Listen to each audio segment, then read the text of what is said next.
A linguística, por meio dos seus diversos ramos, busca oferecer uma base teórica para múltiplas aplicações, mas sabemos que desde tempos remotos a linguagem humana é alvo de estudos de filósofos, historiadores, educadores e, mais recentemente, linguistas.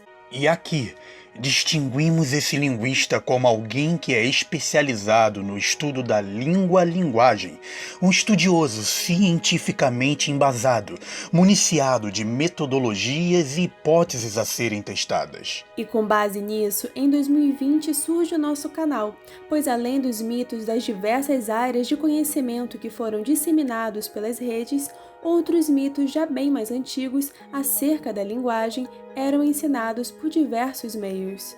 E hoje estamos aqui para relembrarmos de modo diminuto essa postura científica adotada em todos os nossos vídeos. Cada ato era revestido de um sentimento padrão, a busca da cientificidade. Portanto, em caráter excepcional, com a palavra retroespelinguística.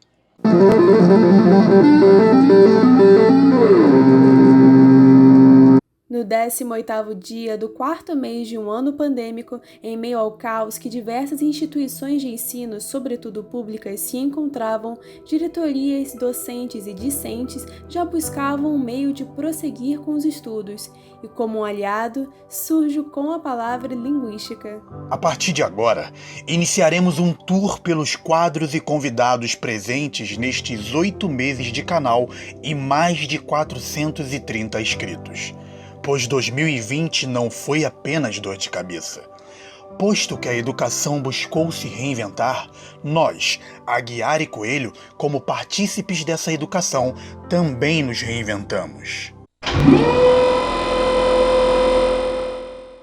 O nosso canal buscará ser um mediador entre o cientista e o leigo, o professor e o aluno, o veterano e o calouro, tentando instruir, entretendo, rompendo com os muros da universidade e fazendo com que o que lá é pesquisado, provado e comprovado seja compartilhado com todos e todas que queiram receber tais informações e construir seu próprio saber científico sobre os estudos linguísticos. Bem, já falamos demais. A partir de agora, com a palavra linguística. E se te dissermos que há um terceiro elemento tão real e verdadeiro como esses dois? E se te falássemos que, apesar de ser algo tão complexo de ser explicado em sua totalidade, todos nós damos usos diversos de modo bem simples a esse elemento? Em toda a sociedade dividida em grupos sociais, existe uma mentalidade e valores dominantes que produzem uma atribuição que domina e dá sentido às palavras. Mas afinal de contas, ser escolarizada na minha língua é o mesmo que aprender gramática? Saber ler e escrever me faz compreender e construir o mundo à minha volta? Como os nossos professores têm sido vistos por nós dentro e fora do ambiente escolar? Há somente um turbilhão de informações, até mesmo descabidas e por isso desmotivadoras? Ouvimos a todo instante expressões como "eu não entendo português" ou "eu não sei falar certo". Quando a escola centraliza o ensino na gramática, reforça o preconceito e a ideia de que o português é uma língua muito difícil, que apenas alguns são capazes de compreendê-la e utilizá-la corretamente. Tanto a língua dos negros como a dos homossexuais ultrapassam as barreiras da ideia de língua apenas como canal de comunicação, atingindo conceitos mais amplos, principalmente do ponto de vista do significado. Como a música regional contribui para a divulgação e valorização da variação regional? A música tem a capacidade de retratar a realidade linguística de determinado local? Há várias línguas indígenas faladas por diferentes comunidades indígenas. E nenhuma delas é rudimentar, como insistem em propagar, em qualquer sentido que se possa pensar, inclusive. São extremamente complexas como qualquer outra língua natural. Há algum tempo, as ciências forenses têm trazido outras ciências para junto de si, permitindo assim um maior alcance de suas variantes de evidências a serem analisadas, admitindo um leque maior de hipóteses que serão organizadas e testadas.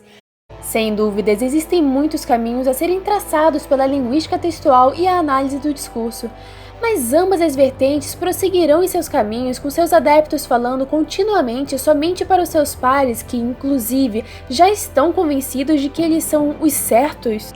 Qual o parâmetro para o discurso que defende uma exclusividade para um curso que, ao se pensar ainda hoje na referência maior de função, vem à mente a figura do gramático, logo, o masculino mais uma vez representado?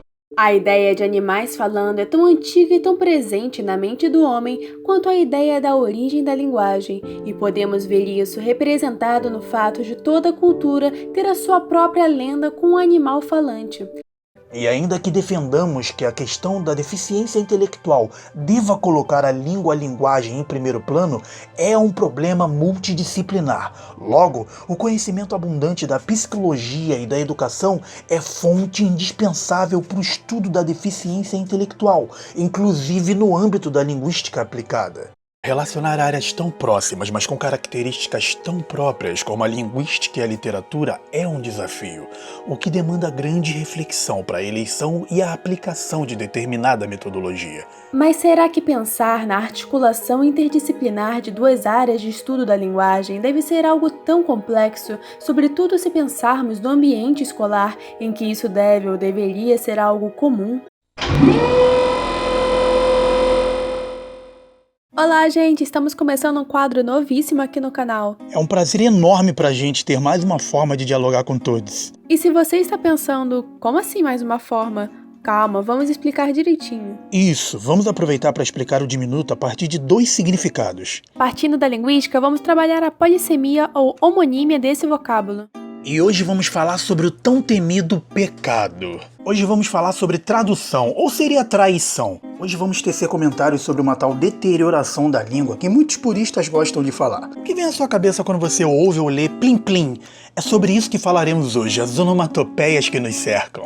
Hoje vamos aproveitar esse nosso espaço aqui para um papo diminuto sobre o ensino que não se desconecte da realidade sociolinguística do aluno. Hoje vamos falar sobre um tempo verbal há muito tempo abandonado pela língua portuguesa, pretérito perfeito composto. Hoje vamos falar sobre as abstrações que nos ajudam a entender a língua. No nosso dia a dia, em diversas trocas sociais, costumamos fazer resumos de filme, de livro, de reunião, de um papo, de uma briga, enfim. E é sobre isso que queremos falar hoje. Eu, tu e ele. Com certeza você já se deparou com essas pessoas no ensino, mas e nos discursos? Já se atentou em como eles podem aparecer? É sobre isso que vamos falar hoje. Já há algum tempo, estudos linguísticos e discursivos têm mostrado que a escrita na internet é, na verdade, uma forma de aproximar os falantes. E é sobre isso que nós vamos falar hoje, o internetês. Hoje vamos falar sobre como a expressão usada para agradecer nas línguas pode revelar a profundidade desse conceito para os falantes. Hoje vamos falar sobre algumas influências vindas de diversas línguas que fazem o nosso português ser o nosso português, ou seja, o português brasileiro, falado no Brasil por mais de 200 milhões de habitantes. Então vamos de história? Após termos visto as contribuições de europeus, asiáticos, africanos e indígenas à língua que falamos hoje, observemos o que ocorreu na fonética e na sintaxe como variação. Hoje vamos falar sobre um mito largamente espalhado e que com certeza você já deve ter ouvido ou falado. Aquele que diz que as mulheres falam muito. Isso não é machismo não, Guia? Com certeza, não sei, Coelho. Vamos conversar sobre? Hoje vamos falar sobre a gíria dentro da sala de aula. E como eu sempre digo, um abraço nada diminuto. Tchau!